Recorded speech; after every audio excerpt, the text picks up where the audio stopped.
वाटतं की जैन समाज हा अतिशय शांतप्रिय समाज आहे आणि त्यांच्याकडून आज जे काही दादरला झालेलं आहे ते आश्चर्यकारक आहे।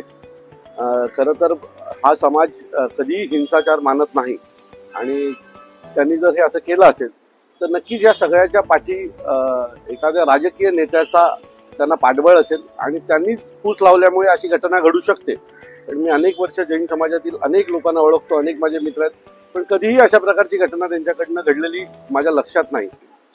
मला असं वाटतं की ज्या पद्धतीने त्याने आज कबूतरखान्याच्या बाबतीत केलंय मग तसंच आम्ही माधुरी हत्तीला आणण्यासाठी करायचं का?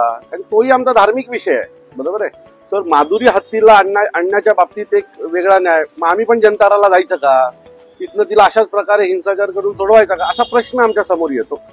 मला असं वाटतं जर कबूतरखान्याच्या बाबतीत एक न्याय होणार असेल तर माधुरी हत्तीच्या बाबतीत पण न्याय होणं गरजेचं आहे, कारण त्याच्याही बाबतीत अनेक कोल्हापूरकरांचे असतील, अनेक मुंबईतल्या लोकांचं आस्थेचा विषय झालेला आहे तो। अनेक लोक आजही घरात माधुरी हत्तीसाठी रडत आहेत। कोल्हापूरमधनं मला अनेक फोन येतात, अनेक फोन फेसबुकला मेसेंजरवर मेसेज येत असतात की दादा या बाबतीत सन्माननीय राजसाहेबांनी पण एक भूमिका घेतली पाहिजे।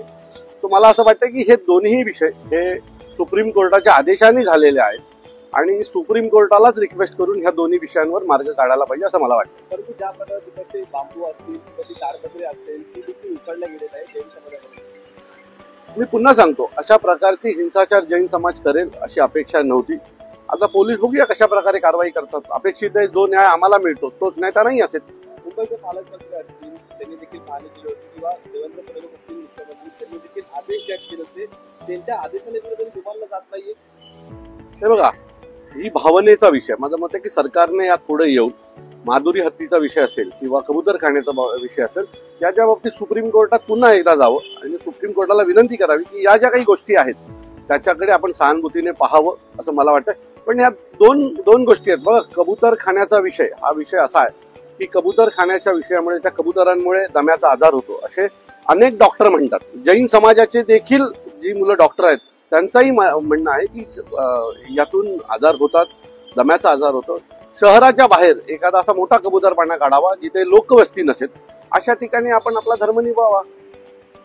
तर तुम्ही सांगितलं की आजार होतो, जैन समाजाचे डॉक्टर देखील यांनी दावा केलेला आहे आजार वगैरे होतो, दमाचा त्रास वगैरे होतो, पण तिथले जे आंदोलन करतायत ते म्हणतात की आता कोणताही आजार वगैरे होत नाही, जर होत असेल तर त्याचा आकडा जो आहे त्यांनी समोर आणावा। मला असं वाटतं की त्यांच्या समाजात अनेक डॉक्टर आहेत, त्यांनी समोर यावं आणि म्हणावं की यांनी कुठल्याही प्रकारचा आजार होत नाही, विषय संपेल।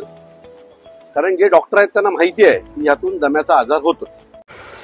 नवीन घडामोडी पाहण्यासाठी आजच आम्ही मुंबईकर 24 तासला लाईक करा, सबस्क्राईब करा आणि अपडेट रहा।